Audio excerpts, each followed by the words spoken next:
The question is, oligotrophic lakes are characterized by high level of nutrients, low level. ఇవన్నీ options అన్నమాట. ఇక్కడ అంటే main question ఏమిటంటే ఆలు ఆలు ఒలిగోట్రోఫిక్ లేక్స్ ఆర్ క్యారెక్టరైజ్డ్ బై, ఇది క్వశ్చన్. ఇంతవరకు క్వశ్చన్ అనమాట. యాక్చువల్ గా ఇంతవరకు క్వశ్చన్. ఆప్షన్స్ ఏంటంటే 1 is high level of nutrients, 2 is low level of nutrients, third one is absence of nutrients, fourth one is high level of organic matter.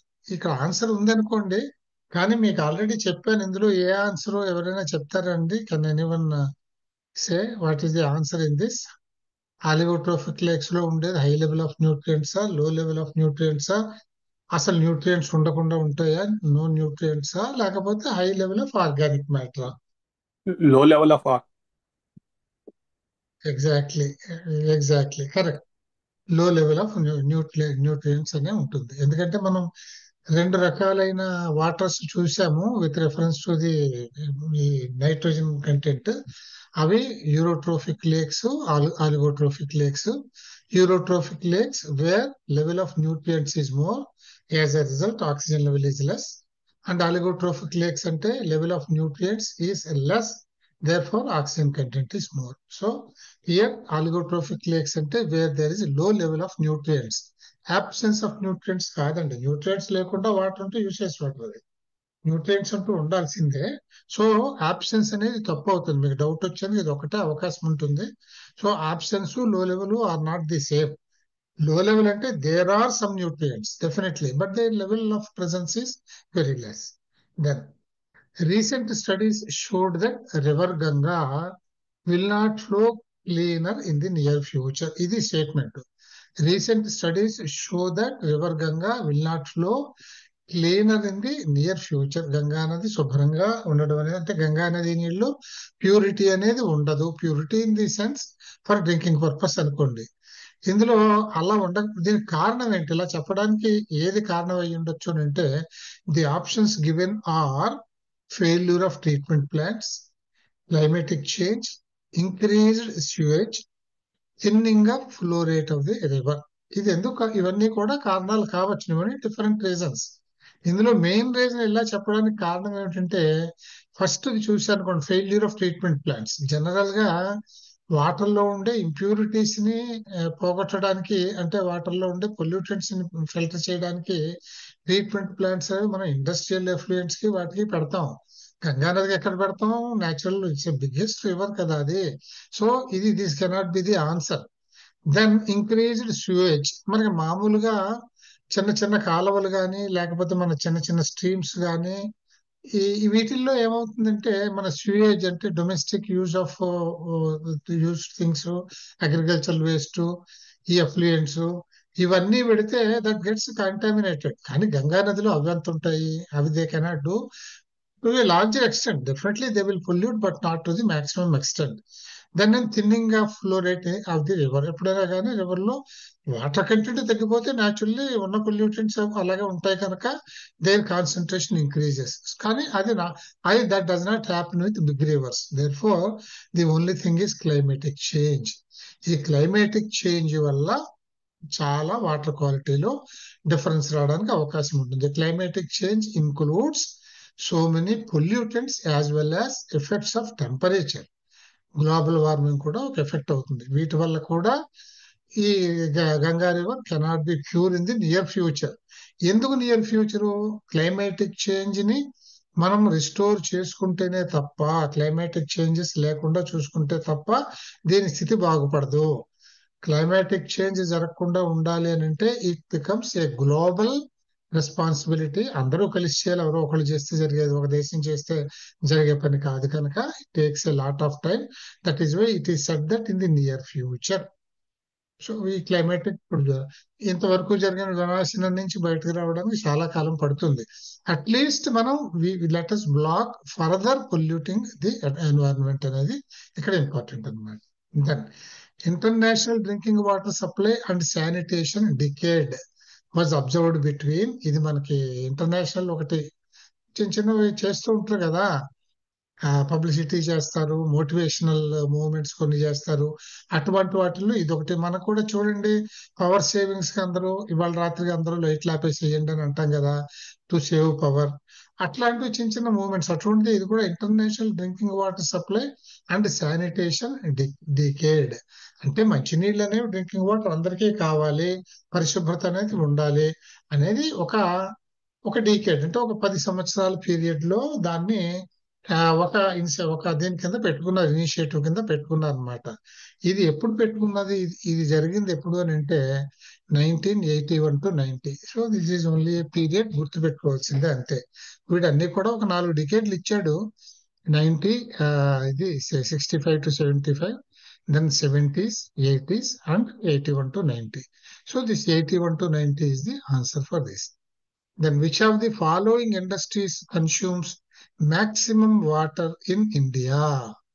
Water consumption. మనం ఎప్పుడు కూడా water అనేది మనకు తెలుసును, అది మనకు ఉన్నటువంటి చాలా ఎసెన్షియల్ లైఫ్ రిసోర్సెస్ లో వాటర్ ఒకటి. So that should not be over use. వీళ్ళంతా మినిమం యూజ్ చేసుకోవాలి దాన్ని. మినిమం అంటే ఆప్టిమం లెవెల్స్, అవసరానికి మించి తగ్గించుకోలేం కదా. సో ఆప్టిమం యూజ్ చేసుకోవాలి అన్నమాట. ఇండస్ట్రీస్ అన్ని కూడా they depend a lot on the water, consumption of water. ప్రతి ఇండస్ట్రీకి వాటర్ చాలా కావాల్సి ఉంటుంది. అది one of the important parameters ఒక ఇండస్ట్రీకి కానీ ఒక ఫ్యాక్టరీకి కానీ ఇచ్చే పర్మిట్స్ లో. ఇందులో ఏమేమి ఇండస్ట్రీస్ ఎక్కువ వాటర్ని తీసుకుంటాయి అనే దాంట్లో కొన్ని ఏమి ఇచ్చాడంటే options. Paper industry, paper and pulp. Definite గా ఈ ఆర్గానిక్ వేస్ట్ అంతా కూడా పల్ప్ కింద చేసేటందుకు నీళ్లలోనే గ్రైండ్ చేస్తారు కనుక it requires lot of water. So paper industry ఒకటి, ఇంజనీరింగ్ ఇండస్ట్రీస్ ఒకటి, thermal power plants, then textile industries. వీటిలన్నింటిలోనూ కూడా మాక్సిమం వాటర్ తీసుకునేవి థర్మల్ పవర్ ప్లాంట్స్. ఇందులో ఏమిటంటే కూలెంట్స్ కిందకి వాడతారు. తర్వాత బొగ్గు, ఈ థర్మల్ పవర్ ప్లాంట్స్ లో బర్న్ చేసే బొగ్గుని తడుపుతారు బాగానమాట. అంచేత వీటి వల్ల చాలా వాటర్ ఇక్కడ అవసరం పడుతుంది.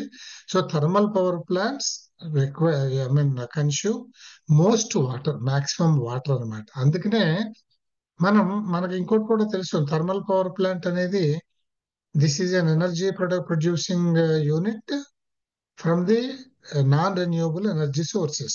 కోల్ అనేది నాన్ రెన్యూవబుల్ ఎనర్జీ సోర్స్ అది. సో కోల్ ని ఇక్కడ వాడేస్తున్నాం. మనకి ఇక్కడ రెండు అవసరం. ఒకటి optimal use of water, thermal power plants use maximum water. రెండోది conservation of the non renewable energy sources like coal. అవి తగ్గించాలి అని అనుకుంటున్నాం కదా, దానికే రెన్యూవబుల్ ఎనర్జీ సోర్సెస్ నుంచి పవర్ ప్రొడక్షన్ వెళ్తున్నాం కదా మనం, solar energy and all such things. Therefore ఇక్కడ answer thermal power plant. So అన్ని విధాలా ఇది అవసరం అన్నమాట. దీన్ని తగ్గించడం, థర్మల్ పవర్ ప్లాంట్స్ ఇంకా ఎక్కువగా ఎక్స్పాండ్ చేయకుండా ఉండాలి, దీనికి పోకూడదు. Then the term ecosystem was coined by, ఇది నేను చెప్పాను, ఆర్థర్ టాన్స్లీ. ఈయన ఈకో సిస్టమ్ అనేటటువంటిది ఇంట్రడ్యూస్ చేసిన మొట్టమొదటి సైంటిస్ట్ ఈయన, సోషల్ సైంటిస్ట్ ఆర్థర్ టాన్స్లీ అని ఆయన. ఇది మనం చదువుకున్నాం. Then aurora takes place in which layer of the atmosphere. మనం layers in the atmosphere are the surface of the earth మనం చూసాము. ఏమిటి? టోపోస్ఫియరు, స్ట్రాటోస్ఫియరు, థర్మోస్ఫియరు, మీసోస్ఫియరు, ఎక్సోస్ఫియరు, 5 చూసాం మనం. ఇందులో శాటిలైట్స్ ఎక్కడ ఉంటాయండి? శాటిలైట్స్ ఎక్సోస్ఫియర్ లో ఉంటాయి. ఎక్సోస్ఫియర్ అంటే the outer most layer around the earth అన్నమాట. ఇది ఇంకా మనం చెప్పుకున్నాం కూడా, ఎక్సో అంటే ఇంకా ఎక్స్టర్నల్ స్పేస్ లోకి వెళ్ళిపోతాం. ఈ ఎక్సోస్ఫియర్ దాటుతున్నాము అని అంటే we are escaping out of earth's gravitation. Earth's gravitation నుంచి బయటకు వెళ్ళిపోతున్నాము అన్నమాట. ఈ రేంజ్ లో శాటిలైట్స్, ఎక్సోస్ఫియర్ లో శాటిలైట్స్ ఉంటాయి అనమాట. ఆల్మోస్ట్ అవి శాటిలైట్స్ అనే స్పేస్ లో కూడా, పెడితే స్పేస్ లో కూడా ఉంటాయి అనమాట కదా. సో ఎక్సోస్ఫియర్ లో శాటిలైట్స్ ఉంటాయి. ఇది ఒకటి గుర్తుపెట్టుకోవాలి. మనం చదువుకున్నాము, మళ్ళీ చెప్తున్నాను నేను మీకు. శాటిలైట్ మన ఫ్లైట్స్ అన్ని ఎందులో ఉంటాయి? మనకి లో లెవెల్ ఫ్లైయింగ్ ఫ్లైట్స్ అన్ని ట్రోపోస్ఫియర్ లో ఉంటాయి. Most of the flights stratosphere లో ఉంటాయి. తర్వాత ఓజోన్ అనేటటువంటిది ఎక్కడ ఎక్కువగా ఉంటుంది? స్ట్రాటోస్ఫియర్ లో ఓజోన్ లేయర్ ఉంటుంది. Ozone layer is the layer which is the natural protective system to obstruct UV radiation from sun to reaching the surface of the earth. So ఇది స్ట్రాటోస్ఫియర్ లో ఉంటుంది. ట్రోపోస్ఫియర్ లో కూడా ఉంటుంది. But troposphere is the sphere with which we mostly come into contact. Therefore ఇది bad ozone అని అంటాం. ఇది పొల్యూటెడ్ ఓజోన్ ఉంటుంది ట్రోపోస్ఫియర్ లో ఉండేది సాధారణంగా. స్ట్రాటోస్ఫియర్ లో ప్యూర్ ఓజోన్ ఉంటుంది అన్నమాట. కనుక ఈ ఎక్సోస్ఫియర్ అనే దాంట్లో శాటిలైట్స్ ఉంటాయి. అంటే లేయర్ 5 లేయర్స్ నేను చెప్పిన వాటిల్లో ఆ అంటే మనం ఎర్త్ మీద నుంచి మనం నించున్న ప్లేస్ నుంచి ఒక చదువుకున్నాం 50 కిలోమీటర్స్ హైట్ వరకు ఉండేటటువంటిది ట్రోపోస్ఫియర్ అంటాం. దానిపైన స్ట్రాటోస్ఫియర్, దానిపైన థర్మోస్ఫియర్, దానిపైన మీసోస్ఫియర్, దానిపైన ఎక్సోస్ఫియర్. ఇట్లా ఇట్లా మనం 5 లేయర్స్ చదువుకున్నాం మనం. ఈ 5 లేయర్స్ లో అవుటర్ మోస్ట్ లేయర్ లో శాటిలైట్స్ సిచ్యువేట్ అయి ఉంటాయి. Then which of the following is non vehicular pollutant. Vehicle pollutants లో మనకి ఏమొస్తాయండి? మనం చెప్పుకున్నాం కార్బన్ ఎక్కువగా వస్తుంది అనమాట. కార్బన్ ప్రొడక్ట్స్, నైట్రోజన్ ప్రొడక్ట్స్ అవి వస్తాయి. సిఎఫ్సి అంటే క్లోరోఫ్లూరో కార్బన్స్. క్లోరోఫ్లూరో కార్బన్స్ ఎక్కడి నుంచి ఎమిట్ అవుతాయి? మన కూలింగ్ వీటి నుంచి. Mostly domestic appliances like refrigerators and ACs, వీటి నుంచి క్లోరోఫ్లూరో కార్బన్స్ ఎమిట్ అవుతాయి అని మనం చూసామన్నమాట. So non vehicular pollutant, vehicles నుంచి రాని పొల్యూటెంట్ ఏమిటంటే సిఎఫ్సి. ఇక్కడ ఒక 4 ఇచ్చుంటాడు ఆప్షన్స్. అందులో నైట్రోజన్ కాంపౌండ్స్, కార్బన్ కాంపౌండ్స్ ఇట్లా ఇచ్చి సిఎఫ్సి ఇట్లా ఇచ్చి ఉంటాడు. సో సిఎఫ్సి అనేది వెహికల్స్ నుంచి రాదు. ఇది this comes from domestic appliances. Next, which of the following best describes the mechanism of the greenhouse effect in Earth's atmosphere? ఇది ఇన్ఫ్రారెడ్. ఇక్కడ ఇన్ఫ్రారెడ్, అల్ట్రావైలెట్, ఇంకా ఏదైనా ఇవ్వచ్చు. ఇంకెవరు 2 ఆప్షన్స్ ఇస్తే 4 ఆప్షన్స్ లో which of these following describes the mechanism of greenhouse effect in Earth's atmosphere? Green house effect ని బాగా మనకి తెలియజేసేది ఏమిటి, మనం గమనించేటటువంటి దాని ఎఫెక్ట్ పడేటటువంటిది ఏమిటంటే ఇన్ఫ్రారెడ్ రేడియేషన్. ఇవి వేరే ఉంటాయి. ఇది అంటే ఇది ఏ విధంగా రిలేట్ అవుతుంది అనే సబ్జెక్ట్ చెప్పమంటే చెప్తాను, అవసరం లేదు. కానీ బ్రీఫ్ గా జస్ట్ నేను మీకు చెప్తాను. ఇది ఏమవుతాయంటే సన్ నుంచి మనకి సన్లైట్ మనకు వస్తూ ఉంటుంది. That is the only energy source on the earth as of now, మనకు తెలిసిన వాటిల్లో. సో అంటే primary source of energy. So అది సన్లైట్ వస్తుంది. ఈ సన్లైట్ ఒక్కొక్కసారి మీరు గమనించి ఉంటారు, ఈ ఈ సన్ బర్స్ అని జరుగుతాయి అన్నమాట. అప్పుడు జరిగినప్పుడు ఒక చార్జ్డ్ పార్టికల్స్ వేవ్స్ కొన్ని వస్తాయి. వీటి వల్లనే మనకు అప్పుడప్పుడు చూడండి టీవీల్లో కూడా అక్కడ ఈ సన్ బర్స్ట్ జరిగింది, అందువల్ల సిగ్నల్ పోయింది అని వస్తూ ఉంటుంది మనకు. మీరు చూసారో లేదో, అప్పుడప్పుడు టీవీలో కూడా మిస్ అయిపోతాయి, ప్రోగ్రామ్స్ అన్ని కూడా బ్లాంక్ అయిపోతాయి, అబ్స్ట్రక్ట్ అయిపోతాయి. ఇది ఏమిటంటే ఈ సన్ బర్స్ట్ వల్ల కొన్ని చార్జ్డ్ పార్టికల్స్ ఉన్న క్లౌడ్స్ లాంటివి, వేవ్స్ లాంటివి ఎర్త్ మీదకి వచ్చేస్తాయి అన్నమాట. ఈ ఎర్త్ మీదకి వచ్చేసినందువల్ల ఏమవుతుంది, వీటి వల్ల ఈ చార్జ్డ్ పార్టికల్స్ ఎర్త్ అట్మాస్ఫియర్ లోకి ఎంటర్ అయినప్పుడు అవి ఎర్త్ అట్మాస్ఫియర్ లో ఉన్న గ్యాసెస్ తో కలిసినప్పుడు అవి ఏం చేస్తాయంటే ఎక్స్ట్రా టెంపరేచర్ ని ప్రొడ్యూస్ చేసేస్తాయి బాగా. అండ్ దట్ ఈస్ వై ఇంకా ఈ ఎర్త్ చుట్టూ ఉండే గ్యాసెస్ లో, ఎయిర్ లో ఉండే గ్యాసెస్ లో పొల్యూటెంట్ గ్యాసెస్ లో గ్రీన్ హౌస్ పొల్యూటెంట్ గ్యాసెస్ అని చెప్పుకున్నాం. అంటే కార్బన్ డైఆక్సైడ్, మీథేన్ ఇటువంటివి మనం కొన్ని చెప్పుకున్నాం మనం. సో ఈ గ్రీన్ హౌస్ గ్యాసెస్ ఏం చేస్తాయంటే ఈ చార్జ్డ్ పార్టికల్స్ ఈ గ్రీన్ హౌస్ గ్యాసెస్ లో ఉన్న మాలిక్యూల్స్ తోటి అవి ఇంటరాక్ట్ అయినప్పుడు టెంపరేచర్ పెరిగిపోతుంది. దానివల్ల గ్లోబల్ వార్మింగ్ జరుగుతుంది. This is how green house gases cause global warming. మరి ఈ గ్లోబల్ వార్మింగ్ ఎర్త్ అనే దానికి దాని న్యాచురల్ ప్రొటెక్టివ్ అరేంజ్మెంట్ ఒకటి ఉంటుంది కదా. అందుకని ఎర్త్ ఏం చేస్తుందంటే ఈ ఎక్సెస్ టెంపరేచర్ ని it converts into infrared radiation and it tries to send it back into the space. మళ్ళీ పైకి కక్కేసి పైకి పంపించేద్దామని చూస్తుంది ఎర్త్. అయితే ఏం జరుగుతుందంటే వీటిని ఈ ఈ infrared radiation which is emanated as a result of the higher temperatures because of the charged solar wave particles వచ్చినది, దానిని ఈ గ్రీన్ హౌస్ గ్యాసెస్ ఆపేస్తాయి బయటకు పోకుండా. ఇవి చేసే పని అది, మనకు చేసేటువంటి హారం ఇట్లా జరుగుతుంది గ్రీన్ హౌస్ గ్యాసెస్ వల్ల.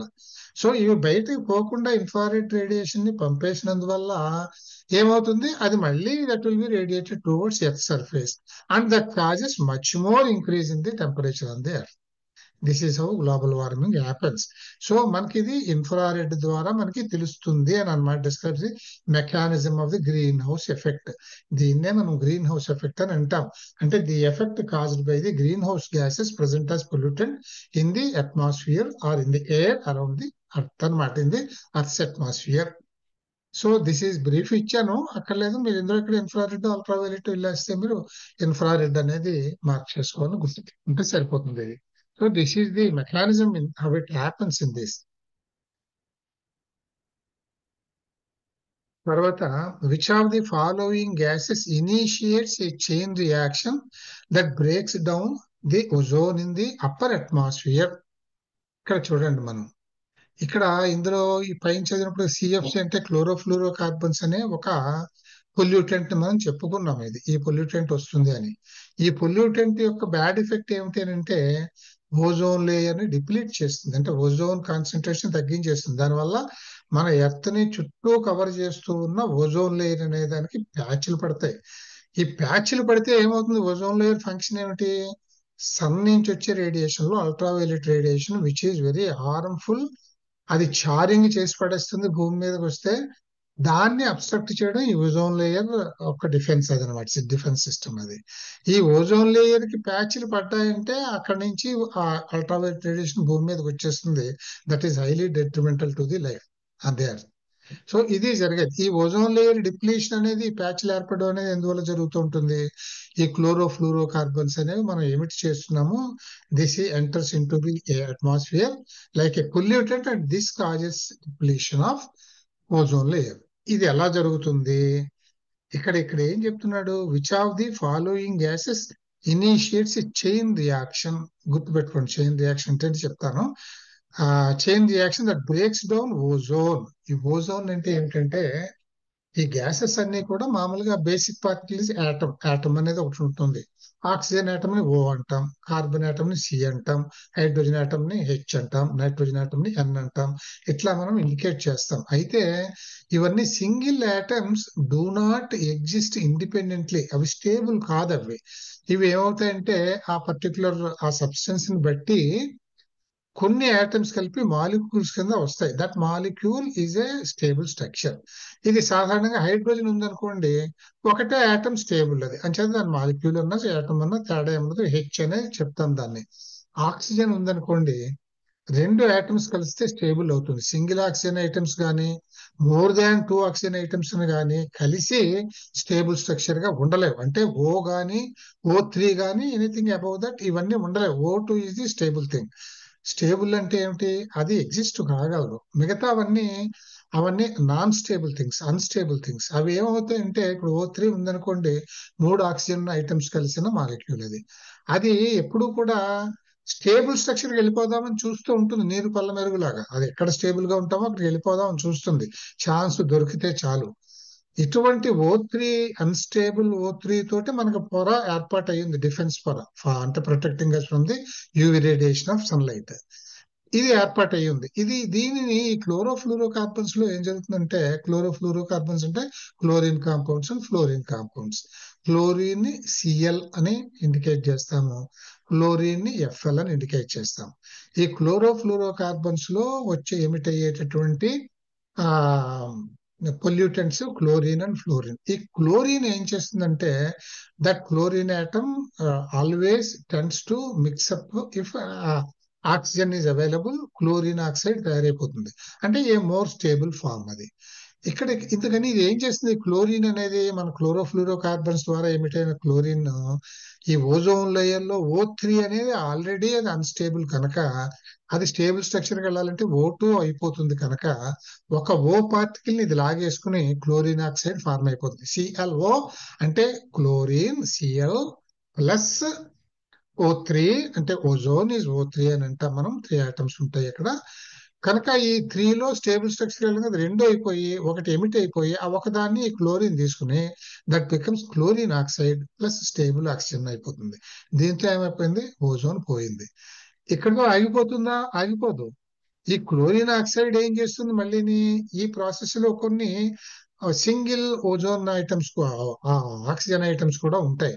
మళ్ళీ క్లోరిన్ ఆక్సైడ్ ఏం చేస్తుంది, ఆ ఇండిపెండెంట్ గా ఉన్న సింగిల్ ఆక్సిజన్ ఐటమ్స్ లో కలిసి సిఎల్ఓ అనేది క్లోరిన్ ఆక్సైడ్ అయితే, అంటే O3 లో ఒక ఓన్ తీసేసుకుంది ఈ CL is from the CFCs we are emitting as impurity.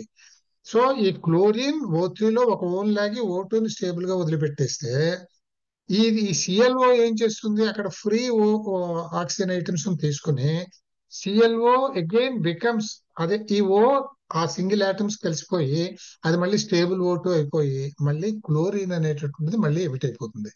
ఈ రకంగా మనం కొంచెం క్లోరిన్ వదిలిపెడితే that triggers, this is what we call a chain reaction, that triggers A chain reaction which causes depletion of the ozone layer. ఎందుకంటే ozone అంతా oxygen కింద O2 కింద O2 కింద మారిపోతూ ఉంటే O3 లేయర్ పోతుంది కదా, that is what is depletion of ozone layer. This is how chlorine, similarly fluorine also, రెండు సిమిలర్, కొంచెం తేడా ఉన్నాయి, సిమిలర్ ఎలిమెంట్స్ అవి. సో ఇవి సిమిలర్ గ్యాసెస్, అందుకని ఇవి that's how they cause depletion of the ozone layer. ఇది చిన్న మెకానిజం చెప్తున్నాను అనమాట. బేసిక్ గా ఈ డీటెయిల్స్ అవసరం లేదు, ఇటువంటి వాటి మీద ఇంత డీటెయిల్స్ మీద మీకేం ఎగ్జామినేషన్స్ ఏమీ రావు. కాకపోతే మీరు గుర్తుపెట్టుకోవాల్సింది CFCs cause CFCs mostly which are emanated from the domestic use, they cause depletion to the ozone layer అన్నమాట. అది ఇంపార్టెంట్. అది అందులో ఉండే వాటిల్లో కారణమైనటువంటి గ్యాస్ ఏది అని అంటే క్లోరిన్. ఈ క్లోరిన్ వల్ల ఓజోన్ లేయర్ డిప్లీషన్ జరుగుతుంది. తర్వాత the most harmful types of environmental pollutants are, environmental pollutants లో ఉండేటటువంటివి harmful types non biodegradable chemicals. ఇంకా ఏవో కొన్ని ఆప్షన్స్ ఇచ్చుంటాడు. మోస్ట్లీ ఇందులో చాలా పెద్ద పొల్యూటెంట్ నాన్ బయోడిగ్రేడబుల్. బయోడిగ్రేడబుల్ అంటే ఏమిటంటే ఎనీ ఆర్గానిక్ థింగ్, ఇప్పుడు ఒక చచ్చిపోయిన కళేబరం కానీ, లేకపోతే చెట్లు మించడాల ఆకులు, పువ్వులు, కొమ్మలు, వుడ్ కానీ, ఇవన్నీ ఏమిటంటే డిగ్రేడ్ అయిపోతాయి అంటాం. అంటే అవి మెల్లిగా కలిసిపోయి మట్టి కింద పంచభూతాల్లో కలిసిపోవడం అనుకోండి డిగ్రేడబుల్ అంటే. బయోడిగ్రేడబుల్ అంటే పంచభూతాలు, బయో అనే ఫార్మేషన్ జరిగేది పంచభూతాల నుంచి. బయోడిగ్రేడబుల్ పంచభూతాల్లో నుంచి వచ్చిన ఒక ఆర్గానిక్ మ్యాటర్ మళ్ళీ it gets back into the panchabhutas, అది బయోడిగ్రేడబిలిటీ అని అంటాం. అలా జరగనివి కొన్ని ఉంటాయి. దీనికి బెస్ట్ ఎగ్జాంపుల్ ఏమిటంటే plastic. Plastic is most detrimental to the earth health. అది కొన్ని మిలియన్స్ ఆఫ్ ఇయర్స్ పడుతుంది ప్లాస్టిక్ అనేది మట్టి కింద మారిపోవడానికి. అది అంటే ఆల్మోస్ట్ జరగదు, మన టెరెస్ట్రియల్ టైం స్కేల్స్ లో ఆల్మోస్ట్ జరగదు, అని జరిగే పని కాదు అని చెప్పుకోవచ్చు. సో దీస్ ఆర్ ది, వీటి వల్ల ఏం జరుగుతుంది, ప్లాస్టిక్స్ అంటే కెమికల్స్ కదా, వీటి వల్ల our soil gets polluted, our water gets polluted, and వీటిని అలాగే కన్స్యూమ్ చేయడం వల్ల బోళ్ళంత మనం చూస్తూ ఉంటాం కదా, హైడ్రాలైఫ్ పాపం కొన్ని పెద్ద పెద్ద షార్కులు, ఇలాంటి పెద్ద పెద్ద జంతువులు ఉంటాయి కదా, నీటి జంతువులు, అవన్నీ ప్లాస్టిక్ తినేసి చచ్చిపోతాయి. మనం గ్రౌండ్ మీద కూడా ఆవులును, గేదెలు, రోడ్ల మీద తిరిగే గాడిదలు, కుక్కలు, పందులు, ఇవన్నీ పాపం ప్లాస్టిక్ కాగితాలు అవి తినేసి చచ్చిపోవడం కూడా మనం చూస్తూనే ఉంటాం, ఇవి మనం వింటూనే ఉంటాం న్యూస్ లో. So the most detrimental environmental pollutant on earth is non-biodegradable chemicals. You degrade గాని chemicals. దీనికి best example is plastic. Then high level lead exposures in humans through inhalations or food consumption may cause, ఇది మనం చెప్పుకున్న pollutants లో lead అనేది ఒక pollutant that can enter into our system body through inhalation or by consumption of food or any liquids, water and all those things.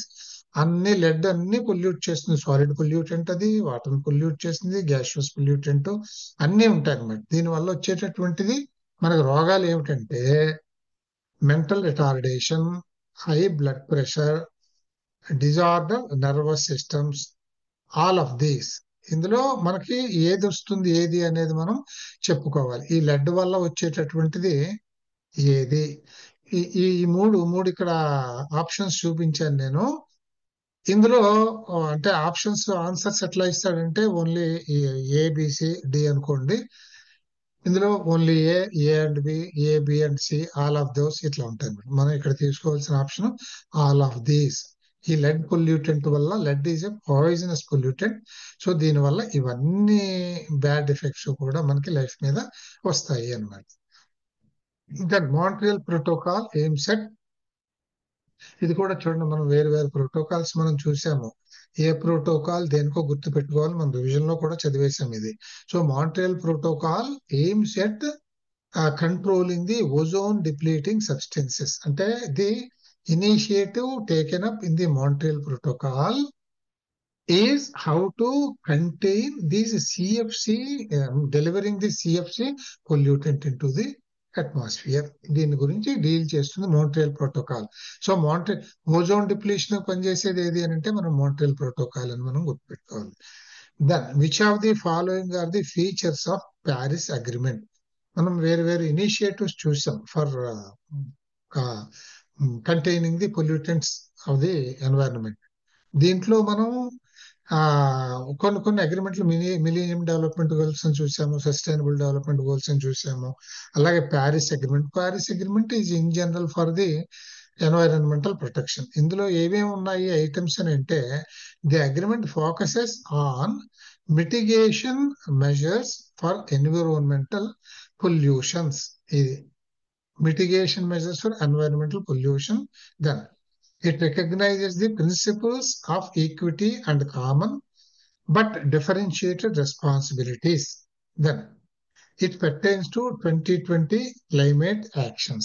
వీటిలో Paris agreement లో ఉన్న points ఏమిటంటే పాయింట్స్ 2 and 3 ఉన్నాయి. మనం వాట్ ఈజ్ ప్యారిస్ అగ్రిమెంట్ అనేది చూసాము, అందులో ఇవి మీకు కనిపిస్తాయి. సో ఈ 2 పాయింట్స్ దీనికి ఆన్సర్ అన్నమాట. అంటే 1 only, 2 only, 1 and 2 only, 2 and 3 only, ఇట్లా ఆప్షన్స్ ఉంటాయి. You have to choose 2 and 3 అనే ఆప్షన్ తీసుకోవాలి. తర్వాత which of the following are the emissions under the national action plan on climate change. మనం నేషనల్ యాక్షన్ ప్లాన్ అనేది మనం ఒకటి చూసాం.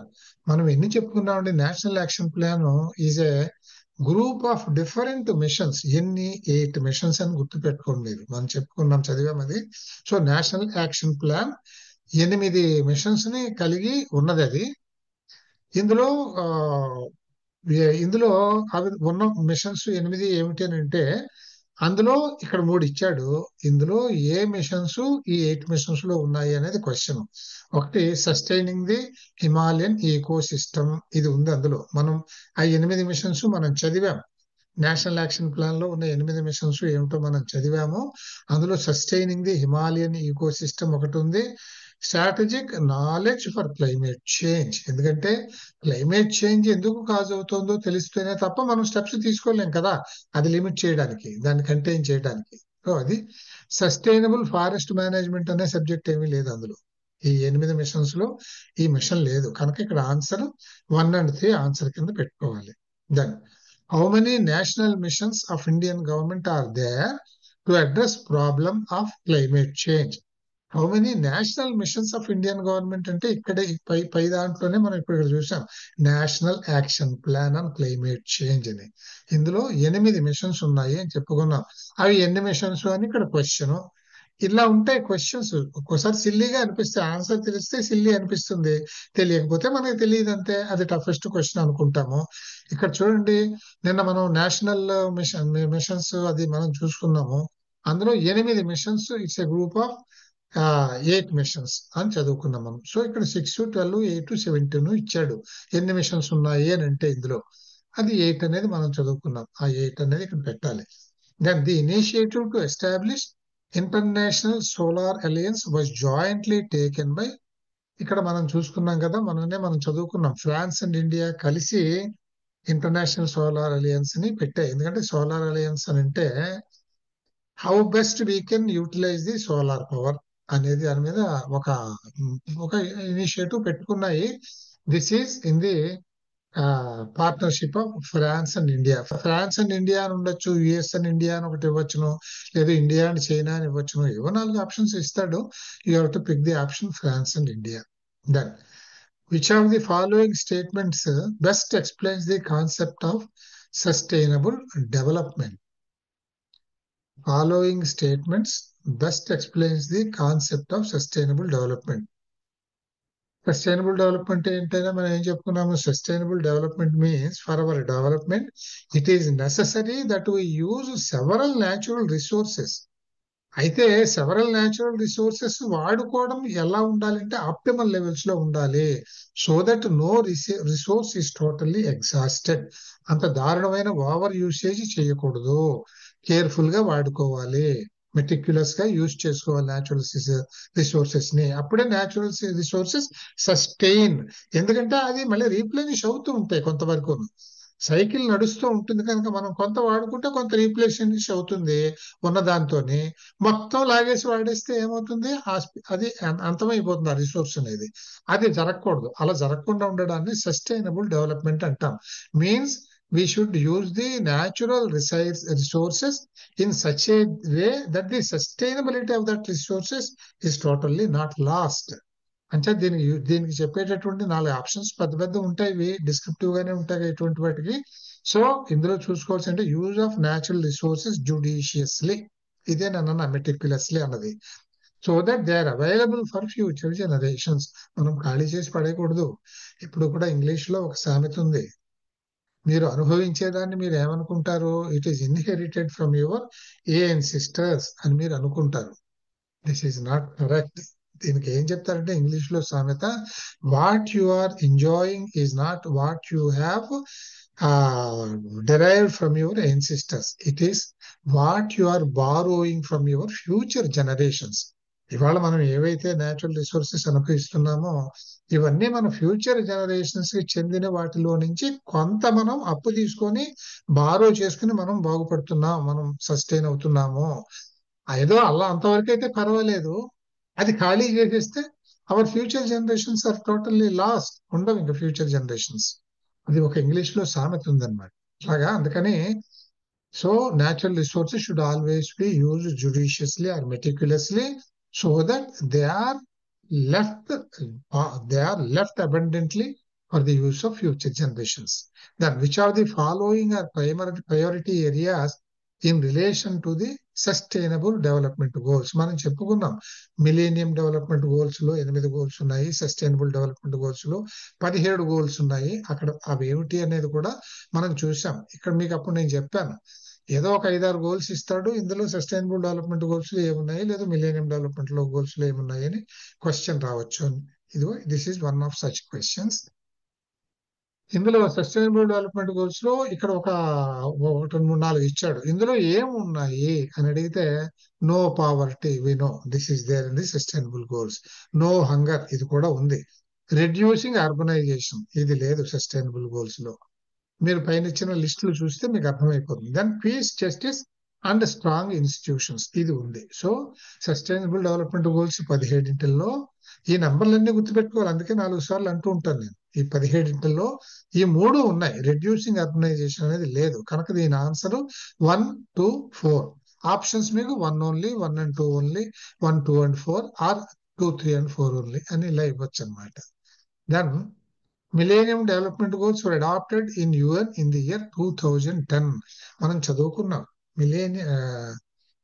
ఇది చూడండి, రెండు స్టేట్మెంట్స్ ఉన్నాయి. ఈ స్టేట్మెంట్స్ కరెక్ట్నెస్ గురించి చెప్పాలన్నమాట.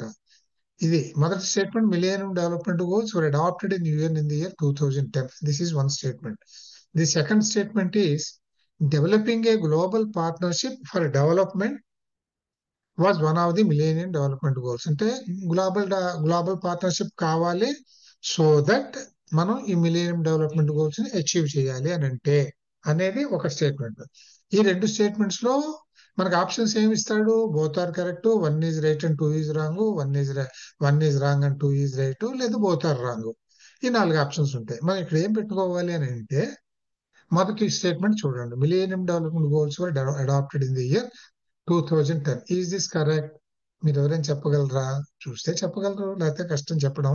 గుర్తుంటే కొంచెం చెప్పచ్చు. మనం ఏం చెప్పుకున్నాము, మిలీనియం డెవలప్మెంట్ గోల్స్ అనేవి ఒక 15 years టార్గెట్ పెట్టుకున్నటువంటి గోల్స్ ఇవి. That goes from 2000 to 2015. అది సో 2000 to 2015 అనేది ఎప్పుడు వీళ్ళు రిజాల్వ్ చేసుకున్నారు? 2000 లో చేసుకున్నారు. కనుక millennium development goals were adopted in UN, అంటే United Nations, in the year 2000, not in 2010. So this statement is wrong. 2015లో దాని 15-year పీరియడ్ అయిపోయిన తర్వాత అప్పుడు రివ్యూ చేసి అక్కడ నుంచి సస్టైనబుల్స్ గోల్స్ పెట్టుకున్నాం మనం. అది కూడా చెప్పుకున్నాం ఫర్ అనదర్ 15 years, 2015 to 2030. ఈ సస్టైనబుల్ గోల్స్ అనేవి 17 చేసాం, ఇంక్రీజ్ చేసుకున్నాం. అంటే మనం ఎప్పుడు కూడా రివ్యూ చేసుకుంటాం. ఇప్పుడు మిలేనియం డెవలప్మెంట్ గోల్స్ 2000 to 2015 పెట్టిన తర్వాత we review how far we have achieved from those goals. దాన్ని బట్టి we develop our new goals. అట్లా పెట్టుకున్న దాంట్లో 17 గోల్స్ 2015 లో సస్టైనబుల్ డెవలప్మెంట్ గోల్స్ పెట్టుకున్నాం. దట్ గోస్ టిల్ 2030 అన్నమాట. ఇందులో ఉన్న వాటిలో ఒక ఇంపార్టెంట్ థింగ్ ఏంటంటే global partnership should be developed for achieving these goals which are fixed here in Millennium Development Goals. ఇది కనుక ఈ స్టేట్మెంట్ రెండో స్టేట్మెంట్ అనేది కరెక్ట్, మొదటి స్టేట్మెంట్ తప్పు. This is the answer. Answer is only 2 is correct. Then consider the following statements in the context of Millennium Development Goals adopted by UN. మళ్ళీ అంతే కదా, ఇక్కడ మిలీనియం డెవలప్మెంట్, ఇందాక సస్టైనబుల్ డెవలప్మెంట్ గోల్స్ లో ఏమున్నాయి అనే క్వశ్చన్, ఇక్కడ మిలీనియం డెవలప్మెంట్ గోల్స్ లో ఏమున్నాయి అని అంటే ఇరేడికేట్ ఎక్స్ట్రీమ్ పావర్టీ అండ్ హంగర్. ఈ అన్నింటిలోనూ టాప్ ప్రయారిటీలో ఉంటుంది ఎప్పుడు కూడా. ముందు కావాల్సింది అంటే అందరూ 2 మెతుకులు తిని సుఖంగా బతకడమే కదా. రెండోది ఇంప్రూవ్ మెటర్నల్ హెల్త్, ఇది కూడా ఉంది. మనం మెటర్నల్ హెల్త్ ఉండాలి, తర్వాత ఇన్ఫెంట్ డెత్ రేట్ తగ్గించాలి, ఇవన్నీ చదువుకున్నాం కదా మనం. తర్వాత మూడోది రెస్పాన్సిబుల్ ప్రొడక్షన్ అండ్ కన్సంప్షన్, ఇటువంటిది ఏం చెప్పలేదు, అందులో లేదు. తర్వాత రెడ్యూస్ చైల్డ్ మార్టాలిటీ, ఇది ఉంది. సో దీనికి కూడా ఆన్సర్ 1, 2, 4 అని పెట్టుకోవచ్చును. తర్వాత which one of the following conferences summits is also known as US conference on SD sustainable development అన్నమాట. ఎస్డి అంటే United nations conference on sustainable development. దీన్ని ఏమంటారు అంటే ఇక్కడ 4 పేర్లు ఇస్తాడు, అందులో మనం చదువుకున్నాము రియో +20 కాన్ఫరెన్స్ అని అంటారు. ఇది 2012 లో జరిగింది. So we have seen some set of examples, మనం చదివిన మొత్తం టాపిక్స్ కవర్ చేసేలాగా. ఇంకా కొద్దిగా ఉన్నాయేమో చూద్దాం మనం, ఇంకా కొన్ని ఎగ్జాంపుల్స్ చూద్దాం మనం. చూడండి, the phenomenon of ozone depletion is caused by one is volatile chlorinated hydrocarbons. మనకు తెలిసిన ఎక్కడైతే క్లోరిన్ అని కనపడిందో దట్ ఎఫెక్ట్స్ ఓజోన్ లేయర్. ఇప్పుడే పైన కూడా మనం చదువుకున్నాం. So this will be there. Emission from thermal power plants, ఇక్కడ క్లోరిన్ ఉండేటటువంటి పొల్యూటెంట్ ఏమిటి, సిఎఫ్సిస్. ఇవి థర్మల్ పవర్ ప్లాంట్ గురించి రావు, అర్బన్ వేస్ట్ గురించి రావు, అలాగే వెహిక్యులర్ ట్రాన్స్పోర్ట్ ఎగ్జాస్ట్ నుంచి రావు. ఇది వచ్చేది ఏమిటి, excessive use of nitrogen containing fertilizers. So ఇక్కడ ఆన్సర్ 1 and 4 అనేది ఆన్సర్. తర్వాత the most relevant effect of particulate matter in air and human health is. Particulate matter అంటే ఏమిటో చూసాం, అంటే the hanging solid particles of very minute diameters in the atmosphere in the air around us. ఇవి మనం inhale చేసినందువల్ల they enter into our respiratory system. Basically మనం inhale చేసినవన్నీ lungs లోకి వెళ్తాయి, అంతే కదా. అది ఈ పర్టిక్యులేట్ మ్యాటర్ పనిగట్టుకుని అక్కడి నుంచి బ్లడ్ స్ట్రీమ్ లో కూడా వెళ్ళిపోతుంది ఇది. సో ఈ most relevant effect of particulate matter ఏమిటి అని అంటే impaired blood formation, chest tightness, aggravation of respiratory diseases, headache and rise in BP. వీటిల్లో అన్నింటిలోనూ కూడా మనకి ఎక్కువగా అంటే ఈ అట్మాస్ఫిరిక్ పర్టిక్యులేట్ మ్యాటర్ ని మనం ఇన్హేల్ చేసినందువల్ల రెస్పిరేటరీ డిసీజెస్ అని, ఇన్హలేషన్ ద్వారానే మనం ఎయిర్ తీసుకుంటాం, అది it first enters into our lungs.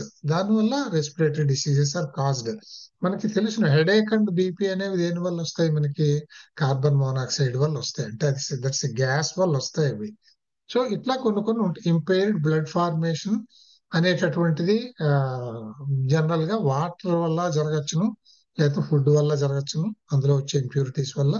Chest tightness ఇది కూడా మీ ఇన్హలేషన్ వల్ల రావచ్చును, కానీ మోస్ట్లీ పర్టిక్యులేట్ మ్యాటర్ మీద జరిగేవి aggravation of respiratory diseases. Then which of the following types of particulate matter pollutants are used in calculation of air quality index. మనకి చూడండి, air quality index purity మనకి ఇస్తూ ఉంటాడు, ఏమని రాస్తాడు, 3.5 ఉంది, 4 ఉంది, ఇట్లా మనకి చెప్తూ ఉంటారు. వాటర్ క్వాలిటీ, మన డ్రింకింగ్ వాటర్ని కూడా మనం టెస్ట్ చేసుకుంటాం కదా దాని వాటర్ క్వాలిటీని, అలాగే ఎయిర్ క్వాలిటీని కూడా మనకి చెప్తూ ఉంటారుగా, ఎయిర్ క్వాలిటీ ఎలా ఉన్నది అనేది, అది సేఫా కాదా అనేటటువంటిది. ఇది దేన్ని బట్టి క్యాలిక్యులేట్ చేస్తారు అని అంటే పర్టికులేట్ మ్యాటర్ పొల్యూటెంట్స్ అంటే పర్టికులేట్ మ్యాటర్ పొల్యూటెంట్స్ వేటిని కన్సిడర్ చేస్తారు in calculating the pollution level of the air. అంటే ఇందులో ఏమి ఇచ్చారంటే దీన్ని ఎయిర్ క్వాలిటీ ఇండెక్స్ ఏక్యూఐ అని అంటాం మనం. ఇందులో ఏమిటంటే ఒకటి TSP total suspended particles. Climate లో చాలా సస్పెండెడ్ పార్టికల్స్ వస్తాయి. మనకు తెలుసు వెహికల్ ఎమిషన్స్ నుంచి వస్తాయి, అగ్రికల్చర్ నుంచి వస్తాయి, తర్వాత స్ప్రేస్ నుంచి వస్తాయి, తర్వాత బర్నింగ్ ఆఫ్ కార్బన్ కాంపౌండ్స్ నుంచి వస్తాయి. అన్నిటి మీద వస్తాయి కదా ఇవి. ఇందులో కొన్ని మైన్యూట్ పార్టికల్స్ గాల్లో కలిసిపోతాయి. అవి అంటే గాల్లో తేలిపోతాయి, అంత లో వెయిట్ ఉంటాయి. అంత చిన్న స్మాల్ మైన్యూట్ పార్టికల్స్ అనమాట అవి. ఈ minute particles they are measured in terms of their diameter of that particle. ఈ డయామీటర్ ఆఫ్ ది పార్టికల్స్ లో కొంత ఎక్కువ డయామీటర్ ఉండేవి అవి మనం ఇన్హేల్ చేయడానికి లోపలికి దూరిపోలేవు కనుక అవి అంత ప్రమాదకరం కాకపోవచ్చును. లోవర్ లెవెల్స్ ఇంకా మైన్యూట్ ఫైన్ డస్ట్ పార్టికల్స్ ఇలాంటివి మనకి ఇబ్బందులు కలిగిస్తాయి అన్నమాట. సో టోటల్ సస్పెండెడ్ పార్టికల్స్ లో పెద్ద పార్టికల్స్ కూడా ఉండొచ్చును కనుక ఎయిర్ ప్యూరిటీ క్యాలిక్యులేషన్ లో దీన్ని తీసుకోరు. దాని మరి దేన్ని వస్తాయంటే PM10 అంటే 10 మైక్రోమీటర్స్ డయామీటర్ ఉన్న పర్టికులేట్ మ్యాటర్ అంటే 10 microns or less. Micrometer means micro. So particulate matter of 2.4, then particulate matter of 1. ఇవన్నీ ఉన్నాయనుకోండి. వీటిల్లో మనకి మైన్యూట్ పార్టికల్స్ అంటే PM10 అండ్ PM10 2.5. ఇందులో మోర్ డేంజరస్ ఇస్ 2.5. ఇంకా చిన్నవి కదా, ఇవి దూరిపోతాయి. PM10 అట్లీస్ట్ కొన్ని ఫిల్టర్ అయిపోతాయి మనకి ఎక్స్టర్నల్ గా, ముక్కులో వెళ్లే దూరడం సమయంలో కొంత ఫిల్టర్ అవడానికి అవకాశం ఉంటుంది. మొత్తానికి ఎయిర్ క్వాలిటీ ఇండెక్స్ కి తీసుకునేటటువంటి పర్టికులేట్ మ్యాటర్ కి సంబంధించిన పొల్యూషన్ ఏమిటి అంటే PM10 particles and PM2.5 particles. This is the answer for this. Then identify the primary pollutant among the following. మనం పొల్యూటెంట్స్ లో రెండు రకాలు ఉంటాయని చదువుకున్నాం, primary pollutant and secondary pollutant. ఈ పొల్యూటెంట్స్ అన్ని కూడా మళ్ళీ రెండు రకాలు ఇన్ జనరల్ ఉంటాయి. ఏమిటంటే naturally evolved pollutants and man made pollutants, anthropogenic pollutants అని అంటాం. బట్టి కనుక ఇందులో ప్రైమరీ పొల్యూటెంట్స్ సెకండరీ పొల్యూటెంట్స్ అంటే ఏమిటంటే ఫస్ట్ ఇవాల్వ్ అయ్యేటటువంటివి ఇండిపెండెంట్ గా డైరెక్ట్ గా ఒక నోన్ సోర్స్ నుంచి, ఫ్రమ్ ఏ నోన్ సోర్స్, ఇగో ఇక్కడ కార్బన్ తగలబెట్టాము, లేదు ఒక వెహికల్ ఎమిషన్ వచ్చింది, ఇందులో నుంచి ఒక కార్బన్ పార్టికల్స్ వస్తున్నాయి, కార్బన్ డైఆక్సైడ్ గ్యాస్ వస్తుంది, కార్బన్ మోనాక్సైడ్ గ్యాస్ వస్తుంది. డైరెక్ట్ గా we can identify those things from a source, the source from which these pollutants are release. అట్లా తెలిసిన వాటిని ప్రైమరీ పొల్యూటెంట్స్ అని అంటాం. ఈ ప్రైమరీ పొల్యూటెంట్స్ రిలీజ్ అయిన తర్వాత ఇవన్నీ కెమికల్ కాంపౌండ్సే కదా. So these undergo several changes. ఈ చేంజెస్ కి రియేజెంట్ ఒకటి ఉండాలి కదా, మీడియేషన్. ఆ mediation can be sunlight. In the presence of sunlight these things interact. ఈ pollutants, primary pollutant gases or other things, they interact among themselves and they give rise to new pollutants. వీటిలో మనం చెప్పుకున్నాం CFCs, మనం CFC కాదు, మనం ఈ compounds కొన్ని చెప్పుకున్నాం కదా సెకండరీ పొల్యూటెంట్స్. అటువంటివి ఫార్మ్ అవుతాయి. అంటే ఏమిటనమాట, by the chemical reactions of the primary pollutants in the presence of sunlight ఏవైతే కొత్తగా పుడతాయో వాటిని సెకండరీ పొల్యూటెంట్స్ అని చెప్పేసి మనం అనుకుంటాం. ఇప్పుడు ఈ క్వశ్చన్ ఏమిటి అని అంటే ప్రైమరీ పొల్యూటెంట్ ఏమిటి, ఇందులో ప్రైమరీ పొల్యూటెంట్స్ ఏమిటి అని అంటే is it ozone, is it black carbon aerosols, or is it sulphate aerosol. ఇది నేను ఇప్పుడు అన్నది ఈ సెకండరీ పొల్యూటెంట్ అనేది పెరాక్సీ ఎసిటైల్ నైట్రేట్. ఇందులో ఏది పొల్యూటెంట్ ప్రైమరీ, ఏది సెకండరీ అనేది మనం చూసుకోవాలి. ఓజోన్ అనేటటువంటిది మనకి పొల్యూటెంట్ కాదు అసలు, అది మనం ఏమి రిక్వైర్డ్ ఇదే ఉంది కానీ అదేమో పొల్యూటెంట్ కాదు. మనం ఏమి ఓజోన్ ఏమి విడిచిపెట్టాం, మనం ఓజోన్ ని పాడు చేస్తాం. సో ఈ బ్లాక్ కార్బన్ ఏరోసోల్స్ అంటే ఏమిటో నేను మీకు చెప్పాను. These are the suspended particles in the air or in the atmosphere. They can be of solid particles or liquid particles, ఏవైనా కావచ్చు. మీరు ఒకటి గుర్తు పెట్టుకోవాలి, ఇవి సాలిడ్ పార్టికల్సే కానీ ఇవి కెమికల్ సబ్స్టెన్సెస్ కాదు, గ్యాసెస్ కాదు ఇవి. సో ఈ బ్లాక్ కార్బన్ ఏరోసోల్స్ అంటే కార్బన్ నుంచి వచ్చేటటువంటి పర్టికులేట్ మ్యాటర్ అన్నమాట. ఇది ఇది ఒకటి.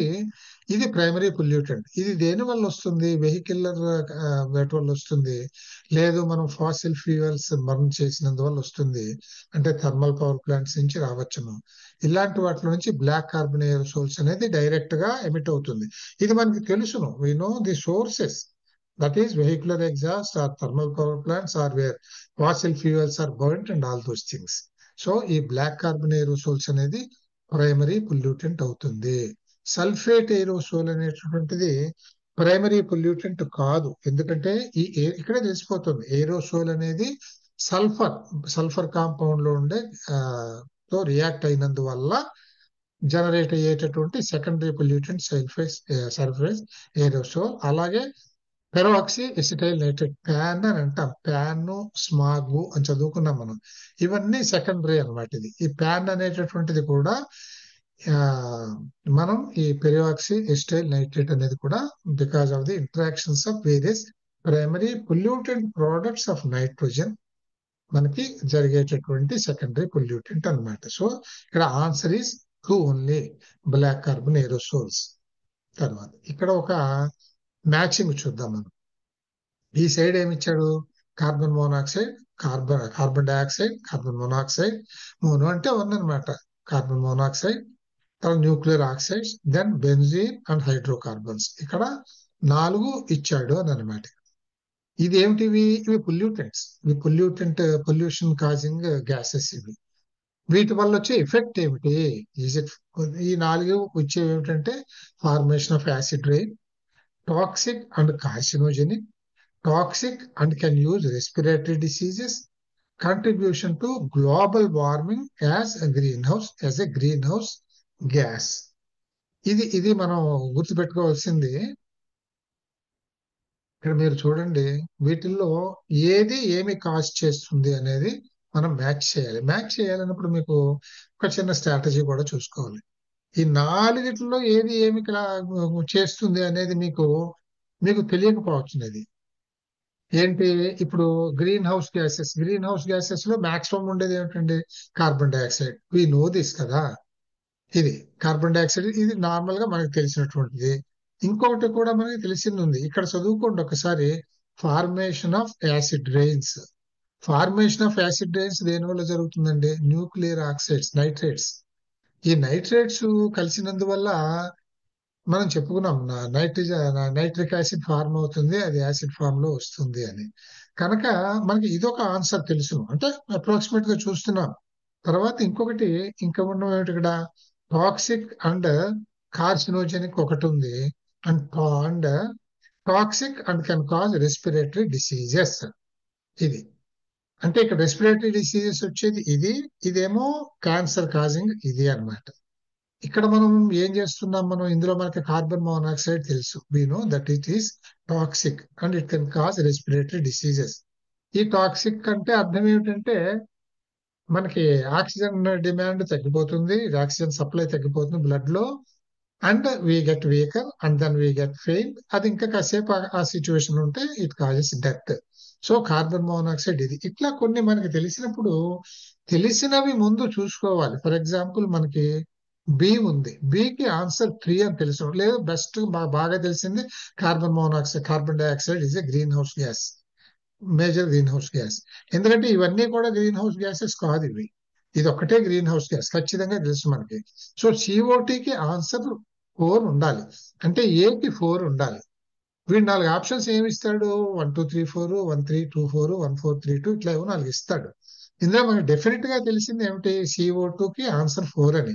అంటే ఫస్ట్ దాంట్లో ఏ దగ్గర 4 ఉండేది ఆన్సర్ అవుతుంది. ఇది అది మనం బాగా తెలిసినది కానీ కరెక్ట్ అని, లేదు ఇది గ్యారంటీగా తప్పని తెలిసింది కానీ అని ఒకటి ఉంటే, ఆ కాంబినేషన్ ఇండెక్స్ ఉన్నటువంటి ఆప్షన్ ఒకటే ఉంటే, అంటే మీకు 4 ఆప్షన్స్ ఇస్తాడు కదా, ఇటువంటివి 4 ఆప్షన్స్ లో ఫస్ట్ ప్లేస్ లో 4 ఉన్నది ఇది ఒక్కటే ఉన్నది అనుకోండి, ఒక్క ఆప్షనే, కళ్ళు మూసుకుని దీన్ని పెట్టేసి మిగతావి చదవాల్సిన అవసరం కూడా లేదు. ఎందుకంటే ఇది మనకు ఖచ్చితంగా కరెక్ట్ అని తెలుసును కనుక. సో ఈ విధంగా కూడా చూసుకోవచ్చు. ఓకే, ఎనీహౌ మనం చదువుకునే వెళ్తాం కనుక ఈ 4 తెలిసి ఉండాలి మనకి. తెలిస్తే దేనికి ఏదో పెట్టి ఆ కరెక్ట్ ఆప్షన్ తీసుకుని కూడా మార్క్ చేసుకోవాలి అన్నమాట. Then the global emissions by weight of the following primary pollutants from natural sources are maximum in the case of global emissions by weight. ఎప్పుడైనా కానీ మనకి అట్మాస్ఫియర్ లో ఎక్కువగా ఉండే గ్యాస్ ఏమిటండి? Carbon dioxide. We know that. అది ఇంక చెప్పక్కర్లేదు కదా, 75% అదే ఉంటుంది. So 4 is the answer. Nitric oxide కానీ, కార్బన్ మోనాక్సైడ్ కానీ, మీథేన్ కానీ, ఇంకా కార్బన్ మోనాక్సైడ్, మీథేన్ అనేవి చాలా మినిమల్ గా ఉంటాయి. ఇవి చాలా మినిమల్ గా ఉంటాయి, ఎందుకంటే ఇవి totally poisonous gases and killing gases ఇవి. సో నైట్రిక్ ఆక్సైడ్ కొంత ఉంటుంది, బట్ మాక్సిమం CO2 అట్మాస్ఫియర్ లో 75% దాకా ఉంటుంది కనుక, so global emissions of the following primary pollutants. మనకి CO2 is a primary pollutant, we know that. It comes from burning of carbon వల్ల వస్తుంది అనమాట. సో ఇది ఇది ఈ ప్రైమరీ పొల్యూటెంట్ CO2, దీనికి ఆన్సర్ ఇది. దెన్ విచ్ ఆఫ్ ది ఇంకో 4-5 ఉన్నాయండి, ఇవి చదివేద్దాం అయిపోతుంది. Then which of the following statements about volatile organic compounds are correct? volatile organic compounds వల్ల జరిగేది ఏమిటి అని అంటే, దే కాజ్ యాసిడ్ రైన్. ఇది volatile ఆర్గానిక్ కాంపౌండ్స్ వల్ల జరగదు. అంటే ఇవి ఆర్గానిక్ కాంపౌండ్స్ అంటే లైఫ్ లో నుంచి వచ్చేటటువంటి ఇవాపరేషన్ వల్ల పైకి ఎమిట్ అయ్యేటటువంటి కాంపౌండ్స్ అనమాట, గ్యాషియస్ కాంపౌండ్స్. ఈ గ్యాషియస్ కాంపౌండ్స్ వల్ల do they cause acid rain? No. Acid rain దేని వల్ల వస్తుంది? నైట్రోజన్ అండ్ సల్ఫర్ కాంపౌండ్స్ వల్ల వస్తుంది, అంతేగాని వాటర్ ఆర్గానిక్ కాంపౌండ్స్ వల్ల కాదు. Number 2, they may cause cancer. Definite గా ఇది క్యాన్సర్ కాజ్ అవుతుంది అని మనం కనిపెట్టినటువంటిది అది డిస్క్లోజర్ అది. అంతే, వాలటైల్ ఆర్గానిక్ కాంపౌండ్స్ వల్ల మనకి they may cause cancer. And also third one కూడా ఉంది, they play an important role in the formation of photochemical smog. స్మాగుల్లో మనం లండన్ స్మాగ్, ఫోటోకెమికల్ స్మాగ్ అని 2 రకాల స్మాగ్స్ చెప్పారు. స్మాగ్ అంటే smoke, it's a mixture of smoke and fog.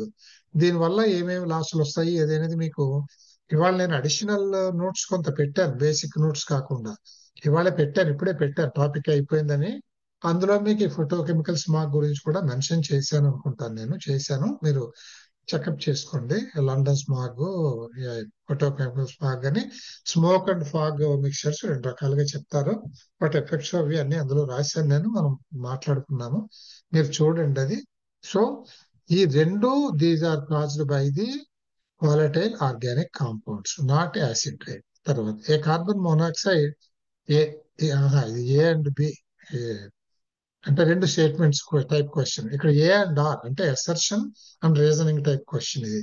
ఇందులో carbon monoxide is a serious asphyxiant.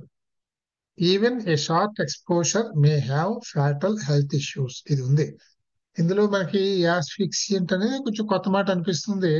Carbon monoxide serious asphyxiant. Asphyxiants అంటే ఏమిటంటే normally gaseous substances ఇవి యాస్ఫిక్సియంట్ అంటే.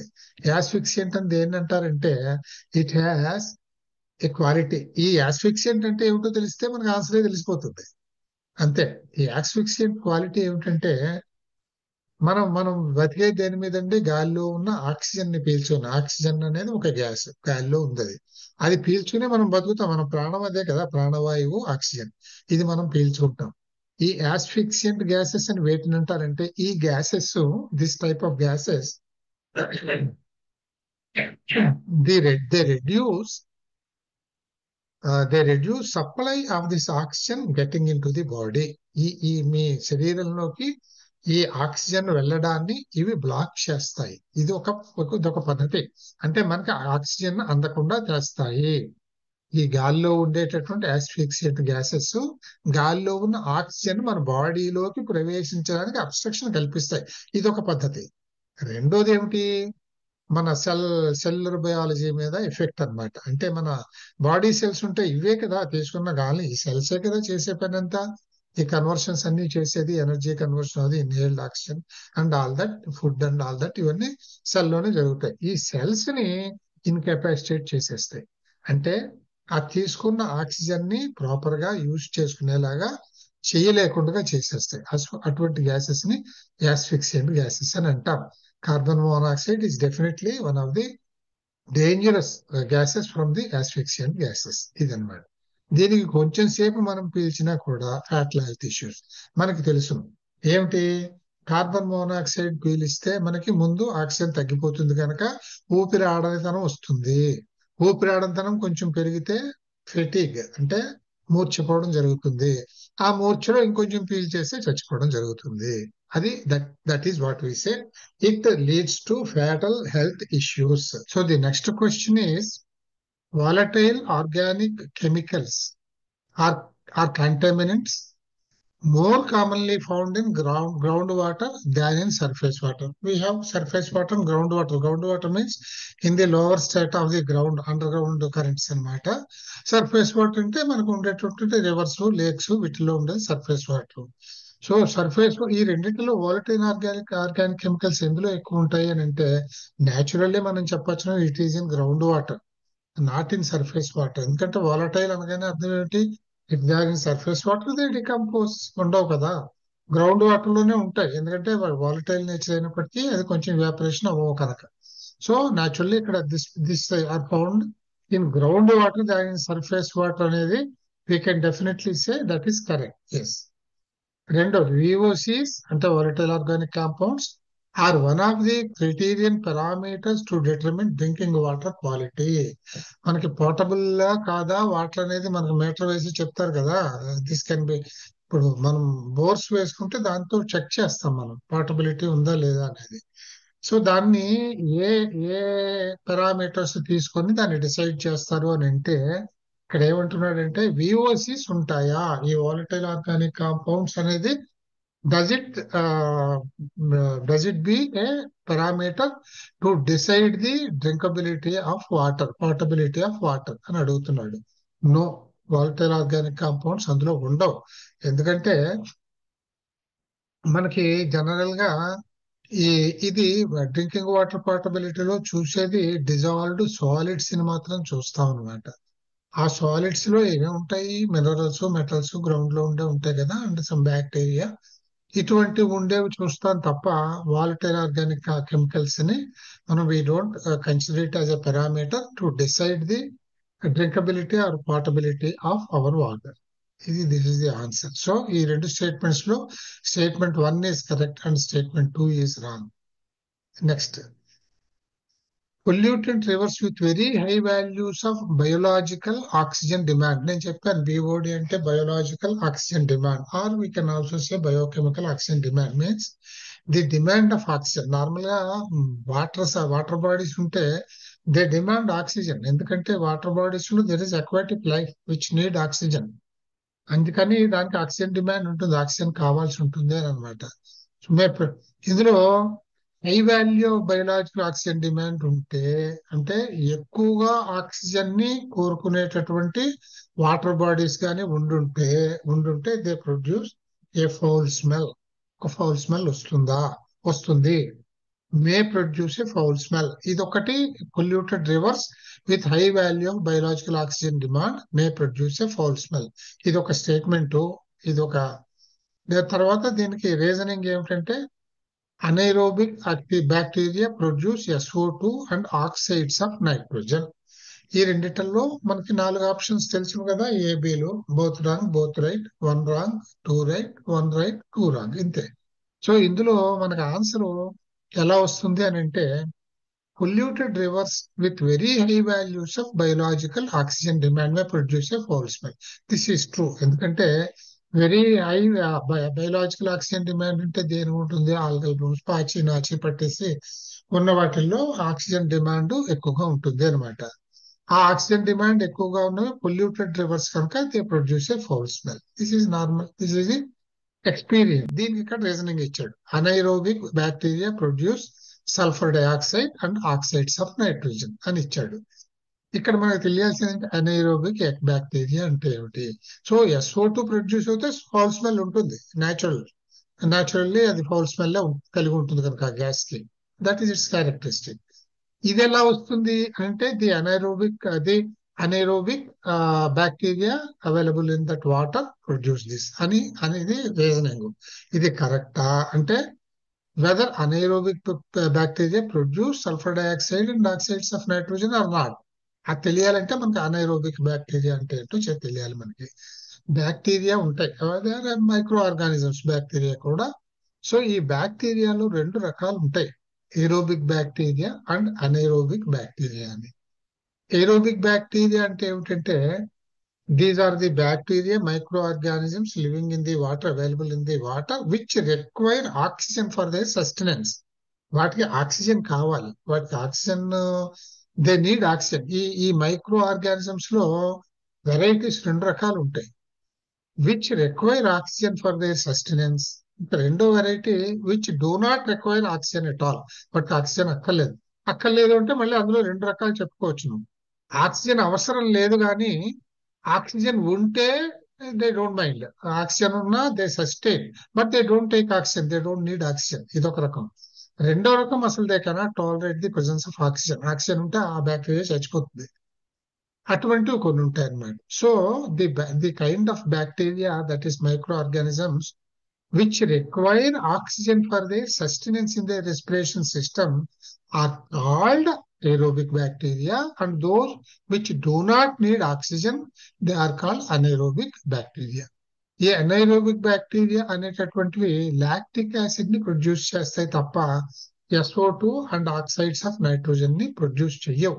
ఎందుకనంటే ఎప్పుడైతే అవి ఆక్సిజన్ ని తీసుకోవాల్సి వస్తాయో కొన్ని కాంపౌండ్స్ స్ప్లిట్ అయినందువల్ల అక్కడ జరిగే కెమికల్ రియాక్షన్స్ వల్ల, కాంబినేషన్స్ వల్ల కాంపౌండ్స్ ఫార్మ్ అయినప్పుడు ఈ గ్యాసెస్ ఫార్మ్ అవుతాయి. ఇవి అసలు anaerobic bacteria means they do not take oxygen at all for their respiratory systems. అందుకని ఇవి వీటిని ప్రొడ్యూస్ చేయవు. They produce lactic acid. అది ఎందుకని the second reasoning given for this statement is wrong. So R is wrong, A is correct. Polluted rivers with very high values of BOD produce a foul smell. This is correct. So this is that question. The next question is, long stretches of major rivers of India have very low biochemical oxygen demand. BOD values అన్నమాట. ఇది ఒక statement. రెండోది, in rivers O2 is added into water by diffusion from air due to its turbulent and rapid flow. ఇందులో ఈ రెండు statements ఇంట్లో ఏది right ఏది రాంగ్ చెప్పాలి మనం. The long stretches of major rivers in India have very low biochemical demand. ఇది is wrong. ఎందుకంటే మనకు తెలుసును, there is a lot of aquatic life and plant life, ఇవన్నీ హైడ్రా లైఫ్ ఇవన్నీ ఉన్నాయి కదా మనకి, వాటర్స్ లో రివర్స్ లో ఉంటాయి కదా. వీటన్నిటికీ దే నీడ్ ఆక్సిజన్ డెఫినెట్ గా. అంచేత వెరీ లో అనేది తప్పు. దేర్ కెన్ బి మంచి మంచి క్లియర్ వాటర్స్ ఉన్న ఉంటే there biochemical demand BOD maybe a little bit low or normal. అంతేగాని వెరీ లో అనేది ఉండదు, because there is a lot of life in that. They need oxygen. So long stretches of major rivers very low biochemical demand ఉందనేది it is not correct, it is wrong. మొదటిది. రెండోది, in rivers O2 oxygen, O2 అంటే oxygen is added in to water by diffusion from air due to it's turbulent and rapid flow. Normal గా మనకి atmosphere air లో oxygen ఉంది. ఈ water లోకి oxygen ఎక్కడి నుంచి వస్తుంది? It has to take from the environment. మన చుట్టూ ఉన్న గాలి నుంచి తీసుకోవాల్సిందే. సో గాలిలో ఉన్న ఆక్సిజన్ నీటిలో ఎలా కరుగుతుంది అని అంటే, water bodies of turbulent flow ఉంటుంది కదా, వేవ్ యాక్షన్ ఉంటుంది కదా వాటిల్లో. ఈ టర్బులెంట్ యాక్షన్ వల్ల ఏముందంటే the atmosphere air gets trapped in to that, and ఆ ఎయిర్ లోను ఆక్సిజన్ అందులో డిఫ్యూజన్ అంటే చొచ్చుకుపోవడం అనమాట. అందులో డిజాల్వ్ అయిపోతుంది, అందులో కంటైన్ అయిపోతుంది ఆ వాటర్ లో. This is how the oxygen in the atmospheric air gets dissolved into the, gets diffused into the waters. సో రెండో ఆన్సర్ కరెక్ట్ అవుతుంది అనమాట. Then identify the metals which have been of serious concern from the point of view of pollution of water bodies. Water bodies లో pollute అయ్యేవి, సాధారణంగా water bodies ఎందుకు pollute అవుతాయి? Industrial effluents, agricultural run offs, ఇంతే కదా. So వీటిలో ఏముంటాయి? ఇక్కడ కొన్ని మెటల్స్ ఇచ్చాడు, కొన్ని ఎలిమెంట్స్ ఇచ్చాడు. ఇందులో వేటివి ఈ వాటర్ బాడీస్ లో పొల్యూటెంట్స్ అంటాం? అల్యూమినియం లాంటిది ఉండదు కదా. కాపర్ అది కూడా ఉండదు. Then mercury is a dangerous pollutant. Similarly, cadmium and lead. These are all the industrial effluents అన్నమాట ఇవి. So 3, 4, 5 are the polluting elements for water. Water bodies. ఇక్కడ మళ్ళీ రెండు రెండు స్టేట్మెంట్స్ రాంగ్ ఆర్ రైట్ చెప్పడము. Lakes are less prone to get polluted then rivers. Water in lakes gets replaced through natural process. ఇక్కడ చూడండి, ఈ రెండు statement lakes are less prone to get polluted than rivers. ఇప్పుడు lakes ఉన్నాయి, rivers ఉన్నాయి. ఈ రెండిటల్లో pollute అయ్యే అవకాశం వేటికి ఎక్కువ ఉన్నది, లేక్స్ కు ఉన్నదా రివర్స్ కు ఉన్నదా అని అంటే, న్యాచురల్ గా lakes are more prone for getting pollution. ఎందుకంటే లేక్స్ కంటైన్ స్టాగ్నెంట్ వాటర్, అందులో వాటర్ స్టాగ్నెంట్ గా ఉంటుంది.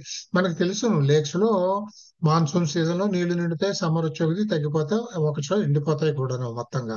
సో అది స్టాగ్నెంట్ వాటర్ మాత్రమే. అంచేత ఏదైనా ఇంప్యూరిటీస్ ఒక్కసారి చేరాయి అని అంటే న్యాచురల్ గా ఇంప్యూరిటీస్ చేరితే అవి ఇవి వేస్తారు. అట్మాస్ఫిరిక్ ఇంప్యూరిటీస్ ఉంటాయి, impurities by utilization by humans ఉంటాయి.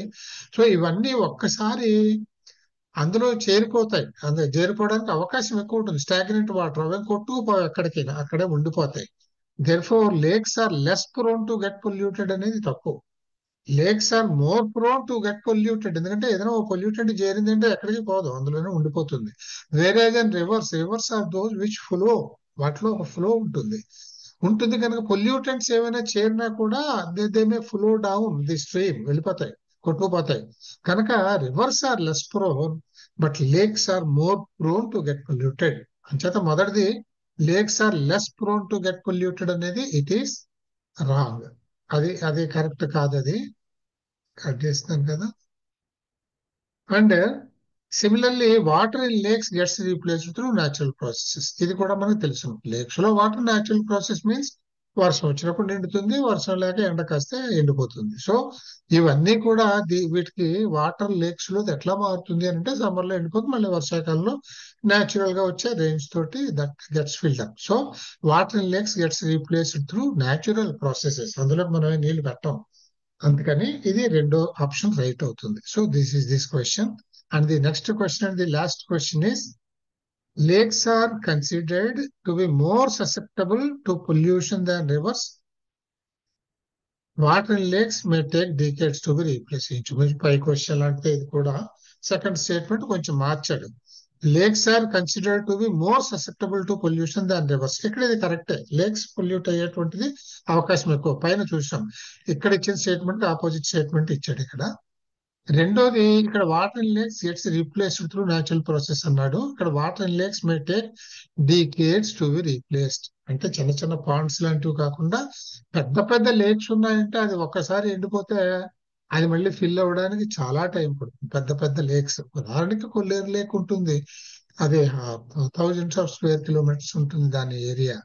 అటువంటి వాటిలో నీరు అయిపోయి ఆక్రమణలు చేసేస్తే ఏమవుతుంది, తగ్గిపోతుంది.